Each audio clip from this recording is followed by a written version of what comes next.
Hi everyone, I am Rohit and I welcome you all to my channel. तो आज का video काफ़ी interesting होने वाला है। आज के वीडियो में मैं आपसे BLS इंटरनेशनल सर्विसेज को लेकर I am going to discuss 7 to 8 red flags जो मेरे को इस कंपनी में मिले।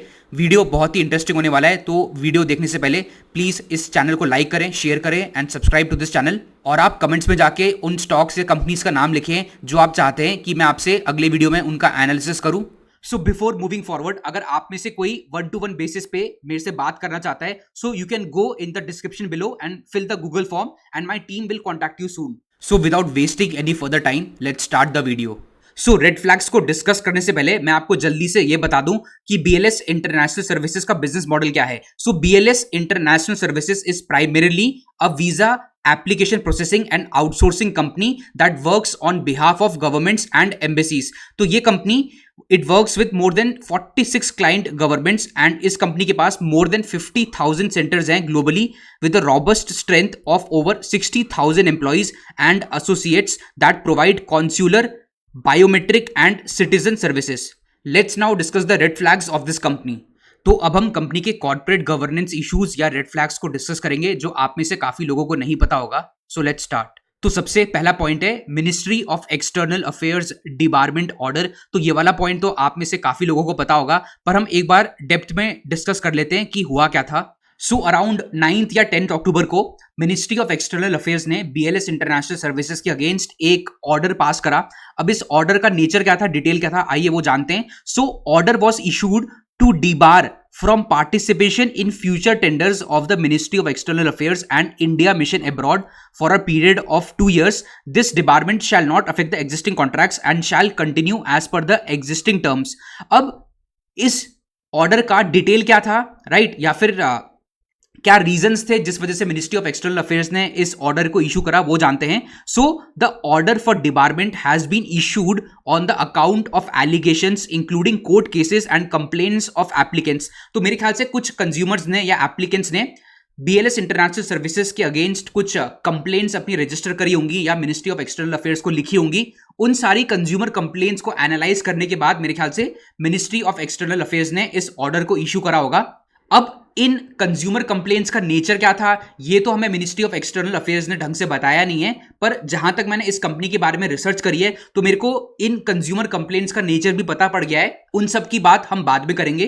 एंड जहां तक मैनेजमेंट का कहना है, इन Q1 of FY26 12% of the revenue used to come from Ministry of External Affairs and 8% was contributed to their EBITDA margins। And management का ये कहना है that they are still on their path to achieve the revenue guidances for the financial year 26 और इस department order की वजह से उन्हें कुछ भी फर्क नहीं पड़ा है। एंड रिसेंटली मेरे ख्याल से लास्ट मंथ BLS इंटरनेशनल को मेरे ख्याल से 2000 करोड़ का एक आधार कार्ड बिजनेस का भी ऑर्डर मिला था। अब हो सकता है कि इस डिपार्टमेंट ऑर्डर के बाद मिनिस्ट्री इस आधार कार्ड बिजनेस के ऑर्डर को भी रिव्यू करे। हो सकता है कि फ्यूचर में वो भी कैंसिल हो जाए। हमें देखो अब रिपरकशंस नहीं पता, हमें नहीं पता कि इस डिपार्टमेंट ऑर्डर के क्या नेगेटिव कॉन्सिक्वेंसेस होने वाले हैं going forward in the future. So हमें हर नेगेटिव पॉसिबिलिटीज को ढंग से इवैल्यूएट करना पड़ेगा before we take any decision regarding this company. क्योंकि देखो मैनेजमेंट तो हमेशा किसी भी नेगेटिव आउटकम को या नेगेटिव इवेंट को हमेशा डाउन प्ले करेगा। मैनेजमेंट तो बोलेगा कि नहीं भाई, कुछ घबराने की बात नहीं है, एवरीथिंग इज अंडर कंट्रोल, हम we are working closely with the agency and we will resolve this matter as soon as possible. But we as investor we have to think independently and we have to be rational and not emotional while making any decision. So देखो frankly speaking मेरे को BLS international का जो business model है वो बहुत पसंद है। सबसे पहला पॉइंट क्या हो गया, देखो असेट लाइट है, ऑलिगोपोलिस्टिक है, डेट फ्री है, हाई कैश फ्लो जनरेटिंग है, हाई बैरियर्स टू एंट्री है, स्मॉल कैप है, ह्यूज मार्केट पोटेंशियल है। Only problem that I face in this company is of the corporate governance, कि इस company की जो मेरे को कॉर्पोरेट गवर्नेंस है ना वो ज्यादा स्ट्रांग नहीं लगती है। इन सब चीजों के बारे में मैं आपसे आगे डिस्कस करूंगा। सो हमेशा से मेरा डिलेमा इस बिजनेस में यही रहा है that should I invest in a exceptional business with mediocre management और should I invest in a mediocre business with exceptional management. So second biggest reason कि मेरे को इस कंपनी की कॉर्पोरेट गवर्नेंस पसंद नहीं है, that is because of this point that some bad fin influencers were promoting this stock. तो आप में से काफी लोगों को नहीं पता होगा, बट अराउंड 18 से 24 मंथ्स पहले मैंने एक अनयूजुअल ट्रेंड यूट्यूब और इंस्टाग्राम पे देखा। मैंने देखा कि बहुत सारे इन्फ्लुएंसर्स BLS इंटरनेशनल के बारे में they all started making very bullish या पॉजिटिव वीडियोस। कि भाई ये स्टॉक बहुत अच्छा है, ये स्टॉक में ऐसा हो जाएगा, अगला मल्टी बैगर यही है। तो मेरे को एक अनयूजुअल सा ट्रेंड दिखाई दिया। फिर मेरे को काफी टाइम बाद कुछ और अपने इन्फ्लुएंसर दोस्तों के थ्रू पता पड़ा that they were also being approached by this company to promote the stock, और यहाँ पे बहुत हेफ्टी अमाउंट हर इन्फ्लुएंसर को दिया जा रहा था। और जनरली मैंने इस ट्रेंड में देखा कि बड़े बड़े इन्फ्लुएंसर्स जिनके मतलब 1 लाख अबव फॉलोअर्स हैं ऑन इंस्टाग्राम या YouTube, they were being approached and they were promoting this stock, right. तो जब मेरे को इन्फॉर्मेशन पता पड़ी ना भाई, मैंने सोचा इस कंपनी में चाहे कुछ भी हो जाए मैं तो पैसे कभी भी इन्वेस्ट नहीं करूंगा। सो अनफॉर्चुनेटली हमारे मार्केट में ऐसी चीजें होती हैं और ये होती रहेंगी, राइट। पर आपको बहुत केयरफुल होना पड़ेगा ऑन यूट्यूब या इंस्टाग्राम कि कौन सा जेन्युइन बंदा है यहाँ पे आपको ढंग की इंफॉर्मेशन दे रहा है या फिर कोई आपको यहाँ पे उल्लू बनाने की कोशिश कर रहा है। सो बी वेरी केयरफुल कि आप किन लोगों को यूट्यूब या इंस्टाग्राम पे फॉलो करते हो। तो ये आपके सामने मनी कंट्रोल का आर्टिकल है, एंड एज यूजुअल कंपनी तो किसी भी चीज को, किसी भी रॉन्ग डूइंग को हमेशा डिनाई करेगी, हमेशा डाउन प्ले करेगी। तो ये पूरा स्कैम या स्कैंडल होता कैसे, मैं आपको एक्सप्लेन करता हूं। तो यहाँ पे कंपनी डायरेक्टली किसी फिन इन्फ्लुएंसर को अप्रोच नहीं करती है। यहाँ पे कंपनी ऐसा हो सकता है कि किसी मीडिया एजेंसी को अप्रोच करे या फिर अ ग्रुप ऑफ इंडिविजुअल्स को अप्रोच करे, फिर वो ग्रुप ऑफ इंडिविजुअल्स या वो मीडिया एजेंसी फिन इन्फ्लुएंसर्स को अप्रोच करती है, राइट। तो यहाँ पे मिडिलमैन की जरूरत होती है, एक कंपनी डायरेक्टली अप्रोच नहीं करती है। सो देखो, मेरे पास कोई सब्सटैंशियल प्रूफ या एविडेंस नहीं है, ये सब हियर से हैं। मेरे को तो कंपनी ने अप्रोच नहीं कराया, मेरे को तो किसी मीडिया एजेंसी ने अप्रोच नहीं करा to promote BLS international, right. तो आपको अपनी इंडिपेंडेंट एनालिसिस इन सब चीजों को लेके खुद करनी पड़ेगी। सो ये मनी कंट्रोल का आर्टिकल है, आप जरूर जाना गूगल पे and do read this whole article. जैसे यहां पे लिखा हुआ है that positive narrative was being built around the stock. Moneycontrol also checked with a leading fin influencer who alleged that a person claiming to be from the company has been reaching out off and on to fin influencers asking for the stock to be promoted. Such campaigns can be run with a budget of a little over rupees 50 lakh, and fin influencers have said that the campaign managers can even come up with a budget of rupees 1 crore. So be careful guys, be careful about what you read about a company on social media. और जैसे अगर मैं आपको और example दूं तो ये Moneycontrol का आर्टिकल है that fin influencers were being approach to promote Poonawalla Fincorp. और आईपीओ में तो बहुत होता है, कंपनीज तो आईपीओ के समय they directly contact the fin influencers and content creators. अगर आप यहां पे पढ़ोगे, content creators are being offered up to 50,000 per tweet and up to 10 lakh per video, right. तो ये सारे पंप एंड डंप स्कीम्स होती रहती हैं सोशल मीडिया पे। तभी मैं आपको कहता हूं कि किसी भी कंपनी में इन्वेस्ट करने से पहले अपना दिमाग जरूर लगाना, अपना एनालिसिस जरूर करना, and don't get influenced by anyone. अगर वॉरेन बफेट भी आके कल बोलते हैं ना कि मैं इस शेयर में इन्वेस्ट कर रहा हूं भाई, तो भी अपना दिमाग लगाना and don't blindly trust anyone. तो अगर मैं एक और बहुत प्रोमिनेंट कंपनी की बात करूं which was getting promoted through social media, तो name of the company Salasa techno engineering. तो अगर आपको याद आ रहा है पास्ट में कि कोई इन्फ्लुएंसर इस कंपनी के बारे में बहुत बुलिश डिस्कशन कर रहा था, तो अब आपको पता है कि कौन से इन्फ्लुएंसर्स को आपको फॉलो करना है एंड कौन से इन्फ्लुएंसर्स को आपको नहीं फॉलो करना है, राइट। तो इस कंपनी का मैं आपको स्क्रीनर पे डेटा दिखाता हूं and you will be shocked कि इस कंपनी में चल क्या रहा है। तो आप यहां पे देखो, कंपनी है सलासा टेक्नोलॉजीज। इसका सबसे पहले आप देखो शेयर प्राइस, 10 रुपए का शेयर प्राइस है, पेनी स्टॉक है। तो आपको सबसे बड़ा रेड फ्लैग आपके लिए ये होना चाहिए कि भाई 10 रुपए का स्टॉक है, पेनी स्टॉक है। रिटेलर्स को कितना आसान है यहाँ पे बेवकूफ बनाना। रिटेलर को बोलोगे भाई ये स्टॉक खरीदने के लिए, आराम से खरीद लेगा। उसको लगेगा रिटेलर को कि भाई 10 रुपए का तो स्टॉक है, इतना सस्ता स्टॉक है, और इसमें आपको बुलिश प्रोजेक्शंस करे जाएंगे कि भाई ये 10 रुपए का स्टॉक 100 रुपए का हो जाएगा, 200 रुपए का हो जाएगा, राइट। और रिटेलर आराम से इन कंपनीज में इन्वेस्टमेंट कर देता है। तो एक तो सबसे बड़ा रेड फ्लैग ये हो गया कि भाई 10 रुपए का स्टॉक है। और अगर मैं आपको रेड फ्लैग्स दिखाऊं इस कंपनी में, तो आप यहां पे देखो, अब कोई भी रिटेलर इन्वेस्टर होता है, सॉरी कोई भी रिटेलर होगा, उसको इनकम स्टेटमेंट देखना आता है। तो वो देखेगा भाई इस कंपनी का 2014 में 300 करोड़ का रेवेन्यू था, 300 करोड़ का रेवेन्यू अब 1400 करोड़ का हो गया है। तो भाई कंपनी में तो जबरदस्त रेवेन्यू की ग्रोथ है। कंपनी का प्रॉफिट आफ्टर टैक्स 6 करोड़ का था, 6 करोड़ का प्रॉफिट अब 25 करोड़ का हो गया है। एक रिटेलर बस प्रॉफिट एंड लॉस स्टेटमेंट को देखे वो इन्वेस्टमेंट कर देता है, उसको नहीं पता बैलेंस शीट को कैसे देखते हैं, कैश फ्लो स्टेटमेंट्स को कैसे देखते हैं, और सारा का सारा खेल, सारे का सारा जो एनालिसिस होता है वो कंपनी की कैश फ्लो स्टेटमेंट्स और बैलेंस शीट में ही होता है, जिसको रिटेलर्स को एनालाइज करना बिल्कुल भी नहीं आता। तो अगर मैं आपको इस कंपनी का बैलेंस शीट दिखाऊंगा तो आप यहां पे देख पाओगे कि कंपनी की जो बोरोइंग्स हैं वो 2014 में देवर 84 करोड़, जो अब बढ़कर 317 करोड़ की हो गई हैं। और काफी लोगों को यह नहीं पता कि इनकम स्टेटमेंट को ना आराम से मैनिपुलेट किया जा सकता है। इनकम स्टेटमेंट आपकी एक्रूअल कंसेप्ट पे बनती है, यह आपको पता होगा मेरे ख्याल से। यहां पे देखो कंपनी के अगर आप कैश फ्लोज को कंपेयर करोगे तो 14 करोड़, 22 करोड़, 30 करोड़, राइट। यहाँ पे देखो -5 हो गया, -7 हो गया, 1 हो गया। तो मैंने आप लोगों को क्या बताया हुआ है कि किसी भी कंपनी में जाके आपको सबसे पहले क्या देखना है, CFO अपॉन पैट रेशियो देखना है। तो मैंने इस कंपनी का CFO अपॉन पैट रेशियो करा, तो यहां पे आपको cash flow from operations company के मार्च 2014 से लेके 2025 तक लेने हैं, राइट। सिमिलरली आपको प्रॉफिट आफ्टर टैक्स भी 2014 से लेके 2025 तक आप लो, क्यूमुलेटिव लो, राइट। तो यहां पे CFO अपॉन पैट इस कंपनी का पता है कितना आ रहा है, 30%। मतलब जो आपका इनकम स्टेटमेंट में आपको प्रॉफिट दिखाया जा रहा है उसका खाली 30% कन्वर्जन हो रहा है into cash flow from operations. तो ये तो सबसे बड़ा रेड फ्लैग हो गया कि very less CFO upon PAT, ये सबसे बड़ा रेड फ्लैग हो जाना चाहिए। फिर आप देखो बैलेंस शीट पे आपकी बोरोइंग्स बढ़ रही हैं, आप समझ रहे हो। फिर आपको मैं एक और यहां पे इंटरेस्टिंग बात बताता हूं, ये देखो कंपनी का कैश फ्लो कन्वर्जन बहुत पुअर है ना, तो आप कंपनी के कॉर्पोरेट एक्शंस देखो, यहां पे देखो, ये देखो कंपनी कितना जबरदस्त इक्विटी डाइल्यूट करती है। 2025 में कंपनी ने कन्वर्जन ऑफ वारंट्स करा, फिर से यहां पे कन्वर्जन ऑफ वारंट्स करा, फिर यहां पे 2024 में कंपनी ने प्रेफरेंशियल अलॉटमेंट करा, फिर बोनस इशू करा, फिर QIP भी करा। और देखो फिर यहां पे कंपनी ने क्या करा, फिर से बोनस इशू करा, फिर से यहां पे कन्वर्जन ऑफ वारंट्स करा, फिर से कन्वर्जन ऑफ वारंट्स करा। पब्लिक इशू 2017 में इस कंपनी का हुआ था। तो आप देख पा रहे हो कि यहां पे कंपनी को यहां पे कितना इक्विटी डाइल्यूट करना पड़ रहा है। कंपनी यहां पे इक्विटी डाइल्यूट क्यों कर रही है, आप सोच के बताओ मेरे को। क्योंकि कंपनी का जो कैश फ्लो फ्रॉम ऑपरेशन है वो बहुत पुअर है। कंपनी का जो इनकम स्टेटमेंट में प्रॉफिट है वो तो कैश फ्लोज में कन्वर्ट ही नहीं हो रहा, पर भाई कंपनी को सर्वाइव करने के लिए कैश तो चाहिए, तो कंपनी क्या करती है, इक्विटी को डाइल्यूट करती है। कंपनी जैसे ही इक्विटी को डाइल्यूट करेगी क्या होता है, आपका नंबर ऑफ आउटस्टैंडिंग शेयर्स बढ़ जाता है, तो वो एग्जिस्टिंग शेयर होल्डर्स के लिए बहुत ही बड़ा रेड फ्लैग होता है। अगर कोई भी कंपनी बहुत ज्यादा एक्सेसिव इक्विटी डाइल्यूट कर रही है ना, तो उस कंपनी में शेयर होल्डर्स के कुछ पैसे बनने नहीं वाले हैं। तो देखो मैंने आपको कितने सारे रेड फ्लैग्स दिखा दिए कि कंपनी यहां पे इक्विटी डाइल्यूट कर रही है, कंपनी का जो बैलेंस शीट पे बोरोइंग्स है वो भी बढ़ता जा रहा है, कंपनी का कैश फ्लो बहुत पुअर है। और मैं आपको यहां पे और एग्जांपल्स दिखाता हूं, या और आपको मैं यहां पे फैक्ट्स दिखाता हूं। तो सबसे शॉकिंग चीज जो मेरे को इस कंपनी में लगी है, दैट इज, आप ये देखो, ये देखो यहां पे कंपनी का जो प्रमोटर्स का होल्डिंग था 2018 में 75% का था, अब कितना हो गया है 2025 में 49% का। तो यहां पे कंपनी का इक्विटी डाइल्यूट हो गया है। क्यों हो गया इक्विटी डाइल्यूट, क्योंकि कंपनी यहां पे वारंट्स इशू करती रहती है, प्रेफरेंशियल अलॉटमेंट करती रहती है, QIP करती रहती है।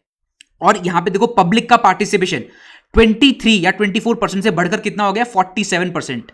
मतलब सारा का सारा माल यहां पे रिटेलर्स को चिपका दिया गया है। और यहां पे देखो नंबर ऑफ शेयर होल्डर्स आपके 8,549 थे, अब कितने हो गए 5,17,647। कितना बड़ा रेड फ्लैग है ये, कितना बड़ा रेड फ्लैग है।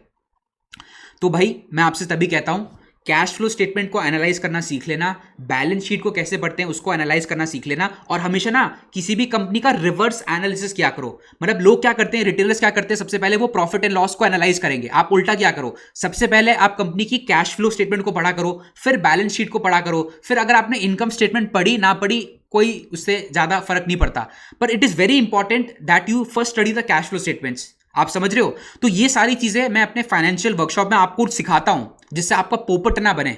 वरना अगर आपको टिप्स के बेसिस पे इन्वेस्टिंग करनी है, खुद सीखना नहीं है, तो आपका हमेशा लॉस ही होता रहेगा और आप हमेशा पोपट ही बनते रहोगे, राइट। तो आप कमेंट्स में जाके लिखो पोपट और उस कंपनी का नाम लिखो जिसमें आपको लगता है कि आपका पोपट बन गया है। तो देखो ऐसी वीक कंपनीज को ही मैनिपुलेशन करने की जरूरत पड़ती है, आप समझ रहे हो।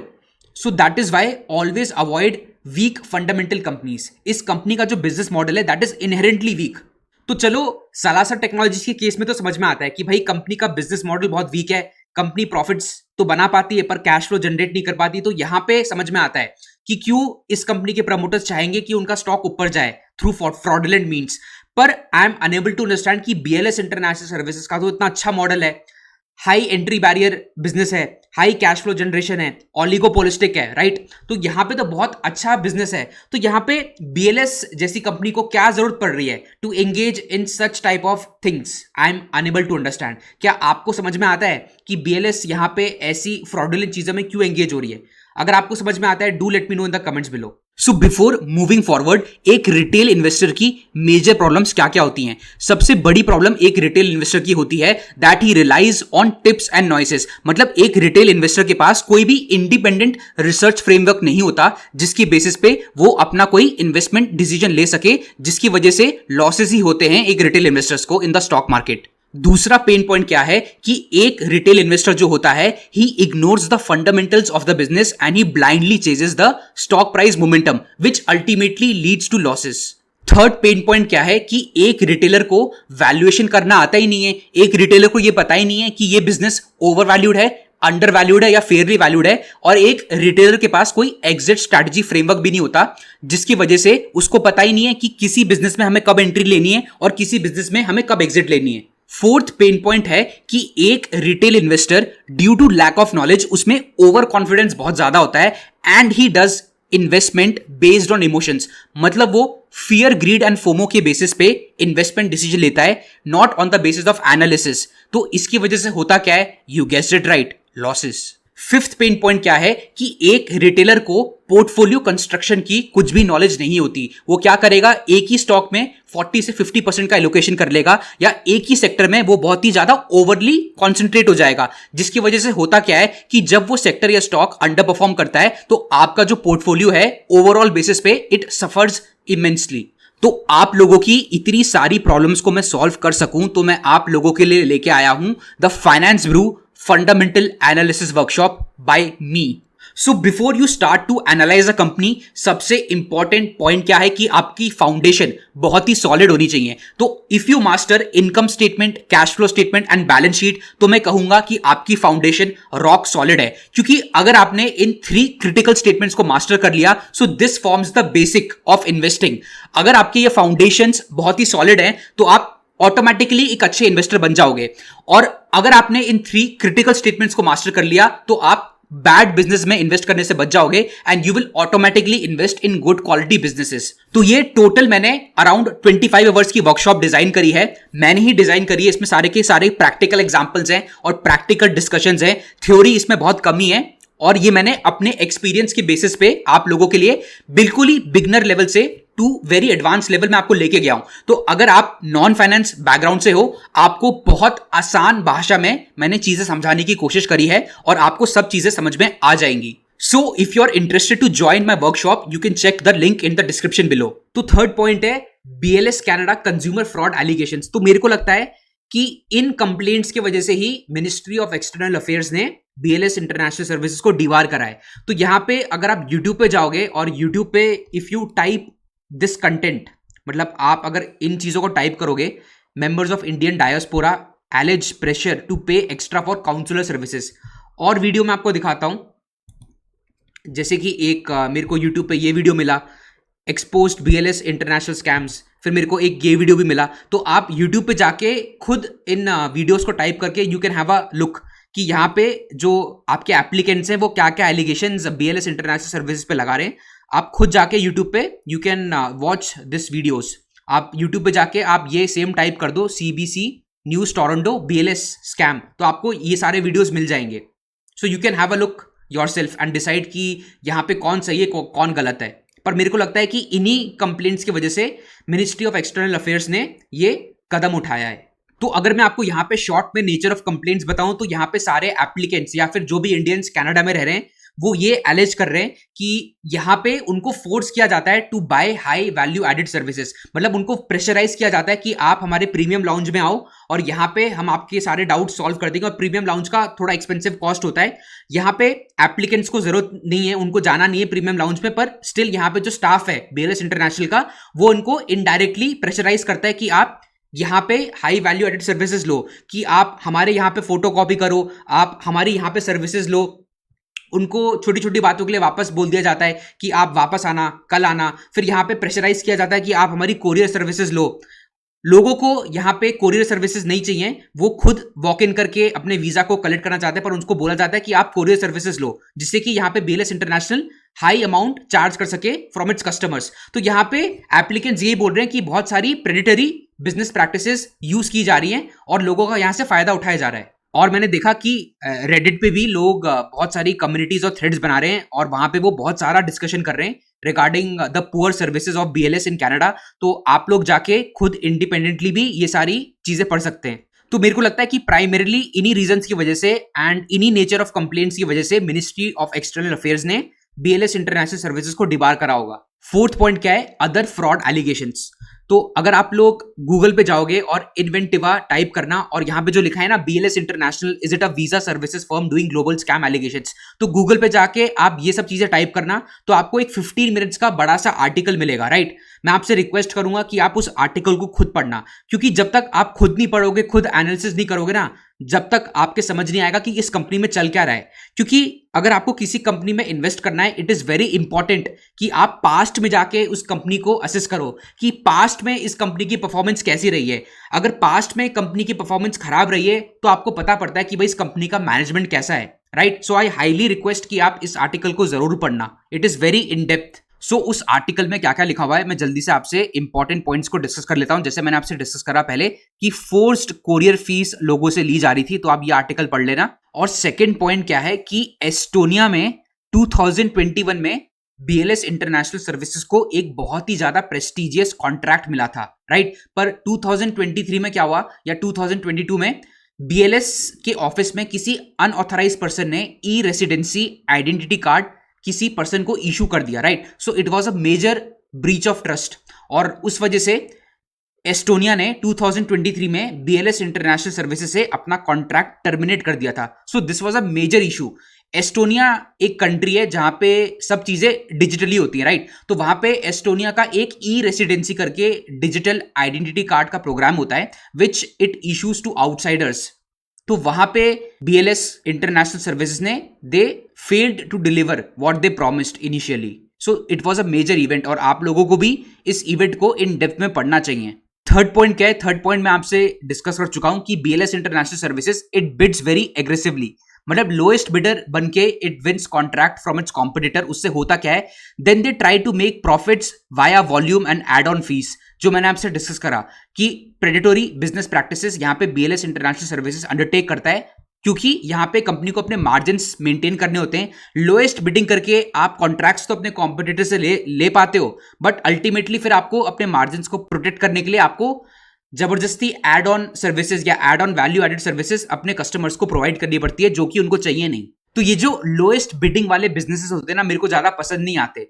लोएस्ट बिडिंग कौन कौन सी कंपनीज या कौन कौन से सेक्टर्स में होते हैं, जैसे इंफ्रास्ट्रक्चर कंपनीज होती हैं या कोई गवर्नमेंट कॉन्ट्रैक्ट किसी कंपनी को एग्जीक्यूट करना है, वहां पे लोएस्ट बिडिंग होती है। आपकी जो रोड कंस्ट्रक्शन की जो कंपनीज होती हैं, ये सारे आपको लोएस्ट बिडिंग के वजह से ही गवर्नमेंट आपको टेंडर्स अवार्ड करती है। तो I try to avoid these types of businesses, क्योंकि होता क्या है कि आप लोएस्ट बिडिंग करके आपको कॉन्ट्रैक्ट तो मिल जाता है, पर तब आप उस कॉन्ट्रैक्ट को एग्जीक्यूट करते हो ना, आपकी कॉस्ट काफी बार ऊपर चली जाती है, राइट। और फिर आप करते क्या हो, इंफ्रास्ट्रक्चर या रोड बिल्डिंग बिजनेसेस में आप क्या करते हो कि आप कच्चा माल लगा दोगे, खराब माल लगा दोगे, काम आप ढंग से नहीं करोगे, मार्जिन्स को अपने बचाने के लिए आप काम ढंग से नहीं करोगे। तो मेरे को ऐसी सेम चीजें BLS इंटरनेशनल सर्विसेज भी होती हुई दिखाई देती है कि BLS इंटरनेशनल ऑर्डर्स को विन करने के लिए it becomes the lowest bidder, पर होता क्या है कि value added services BLS international में जो स्टाफ होते हैं कस्टमर्स को फालतू में they pressurise them to take the services, which is not a good thing at all. So ये लास्ट पॉइंट है कि 2017 में BLS इंटरनेशनल एक रिस्की वेंचर में चली गई थी। तो हुआ क्या था कि 2017-18 में या 2016 में पंजाब गवर्नमेंट ने 2100 सेवा केंद्र या सिटीजन सर्विस सेंटर्स लॉन्च करे थे, एंड वो वाला जो प्रोजेक्ट है BLS को दिया था। तो हुआ क्या कि पंजाब की गवर्नमेंट है it went into liquidity crunch and it was not able to pay BLS its payment on time. उससे हुआ क्या कि BLS international was not able to pay its staff at the Seva Kendras on time. तो मेरे ख्याल से 7000 लोग अफेक्ट हो गए थे इन सेवा केंद्र्स में, they were not getting paid their salaries, monthly salaries. तो एंड में हुआ क्या कि 150 करोड़ के रिसीवेबल्स BLS के बुक्स पे आ गए थे, and in the end BLS international had to terminate this contract with the Punjab government, and around 40 से 50 करोड़ का loss BLS international had to undertake on this project.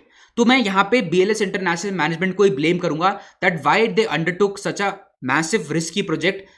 उनको पता था कि यार इसमें रिस्क हो सकता है, but still they took this project. तो यहां पे मैं इनकी एग्जीक्यूशन या फिर कैपिटल डिप्लॉयमेंट स्ट्रैटेजी को यहां पे क्वेश्चन कर रहा हूं, that why they never accounted for such risk while undertaking such a venture. So past में कंपनी के साथ क्या क्या चीजें हुई हैं ये जानना आप लोगों के लिए बहुत जरूरी है in order to make a suitable investment decision. तो यहां पे फिफ्थ पॉइंट क्या हो गया, past mistakes in preparation of financial statements.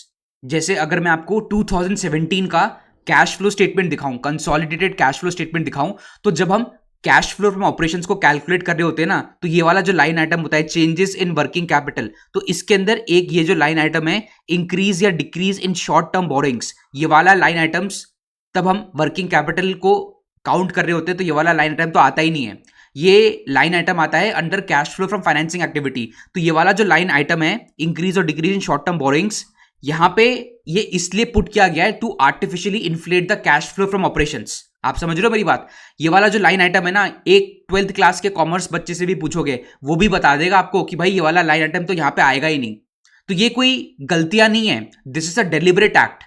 This is a deliberate act by the management to artificially inflate the cash flow from operations. अब आप मेरे को ये बताओ कि भाई कोई कंपनी ऐसा कर रही है, अब ये 2017 की एनुअल रिपोर्ट से मैंने कैश फ्लो स्टेटमेंट निकाली है, राइट? इसका मतलब ये नहीं है कि आप बोलो कि भाई ये तो 2017 की बात हो गई, 2025 में तो कंपनी ऐसा नहीं कर रही ना। मैं आपसे क्वेश्चन करता हूं कि भाई एक बार भी कंपनी ने ऐसा कैसे कर दिया? ये गलतियां देखो एक्सेप्टेबल नहीं होती हैं, आपको समझना पड़ेगा। अब आप देखो कि कंपनी के पास यहां पे स्टैट्यूटरी ऑडिटर था, क्या वो भी सो रहा था? कंपनी के पास सीएफओ भी होता है, चीफ फाइनेंशियल ऑफिसर, उसने भी नहीं देखा। इंटरनल ऑडिटर होता है, उसने भी नहीं देखा। फिर एक सेक्रेटेरियल ऑडिटर होता है, उसने भी नहीं देखा।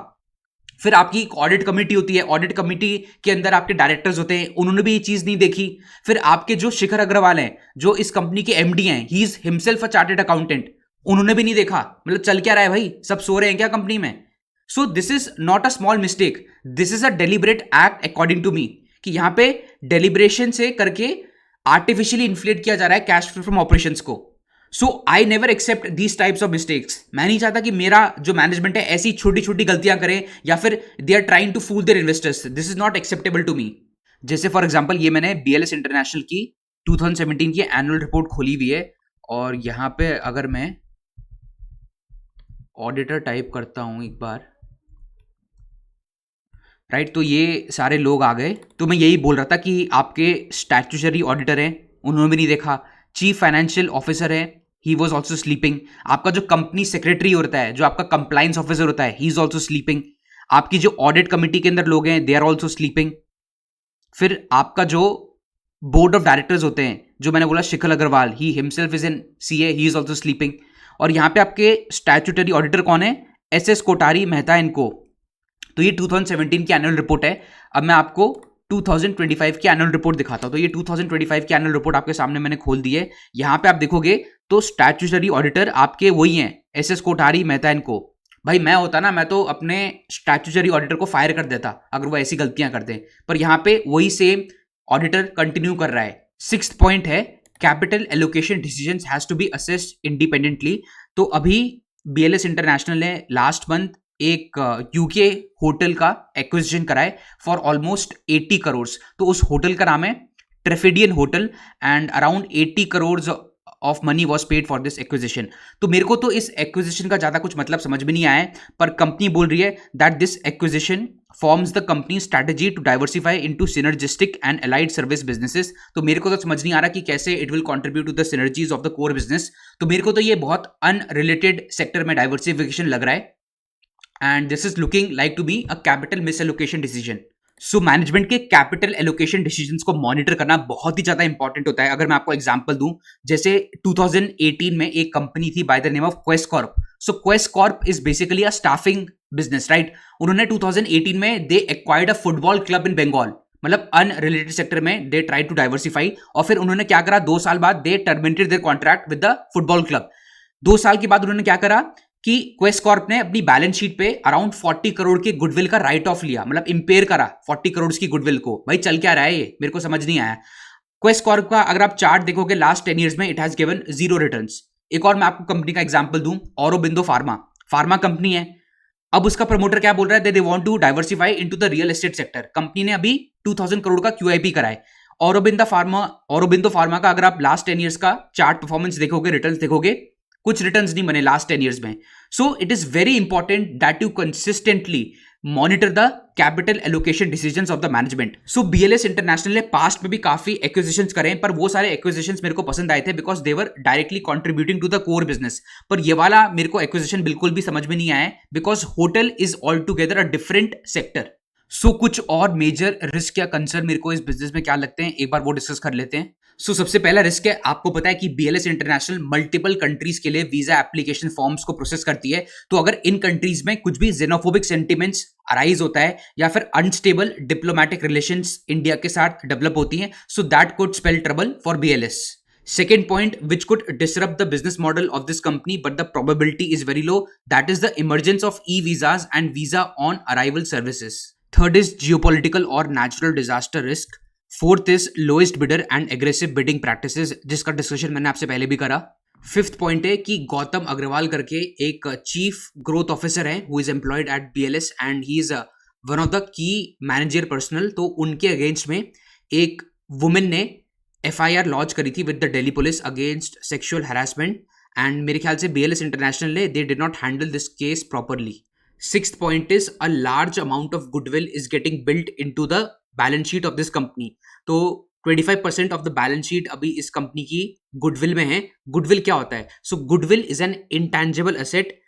गुडविल आपकी बैलेंस शीट पे तब आता है तब आप किसी कंपनी का एक्विजिशन करते हो bye paying a price which is over and above it's net identifiable assets. तो अभी यहाँ पे हमें गुडविल को मॉनिटर करते रहना पड़ेगा, क्योंकि हो सकता है कि जो कंपनी ने अभी एक्विजिशंस करें, if they do not perform well in the future, यहाँ पे कंपनी को गुडविल का इंपेयरमेंट लेना पड़े। अगर गुडविल इंपेयर होती है उसका डायरेक्ट इंपैक्ट आपको प्रॉफिट एंड लॉस अकाउंट में दिखता है। सेवेंथ पॉइंट है मिसिंग ऑडिट ट्रेल। तो काफी जगह पर इनकम्प्लीट ऑडिट ट्रेल फंक्शनैलिटी मिली, which is not a good sign. Eighth point is high executive remuneration disparity. Ninth point is no renewal of existing contracts can spell trouble for this business. ये मैंने आपसे सारे के सारे major risk को discuss कर लिया है and hopefully you will appreciate my effort. अब चलते हैं कंक्लूजन की तरफ। कंक्लूजन में मैं यही बोलना चाहूंगा कि मेरे को इस कंपनी की कॉर्पोरेट गवर्नेंस एंड प्रैक्टिस ज्यादा स्ट्रॉन्ग एंड रिलायबल नहीं लगती हैं एज ऑफ टुडे, बट इस कंपनी का बिजनेस मॉडल मेरे को पसंद है। It is asset light, high CFO upon PAT ratio, high entry barriers, oligopolistic market and huge runway for growth, and management is also guiding for 25 to 30% revenue growth for the next 5 years. So there is a very high possibility कि ये company बहुत अच्छा करे in the next 5 years. क्या पता in the next 5 years ये company यहाँ से 10x भी हो जाए, but I am personally not willing to bet on such a management. मेरे लिए while investing in a company, the corporate governance is the top most priority. मैं corporate governance पे I don't compromise on this important aspect. हो सकता है कि आप compromise कर लें, so that is well and good. अगर आपको कंपनी पसंद है, अगर आपका एनालिसिस सॉलिड है and if you feel that this company could do very well, then you can make your own decision, but I am out of this company. पर एक सोचने वाली बात है कि अगर इस कंपनी में इतना पोटेंशियल है, मतलब पास्ट 5 इयर्स के अगर आप सेल्स ग्रोथ नंबर देखोगे तो 25% के रहे। मैनेजमेंट भी ये बोल रहा है कि नेक्स्ट 5 इयर्स में भी they are planning to grow the revenues at about 25 से 30% के रेट पे, then why does this company still trade at a P ratio of 20 times? इस कंपनी का जो पी रेशियो है वो तो 60, 70, 80 टाइम्स का होना चाहिए।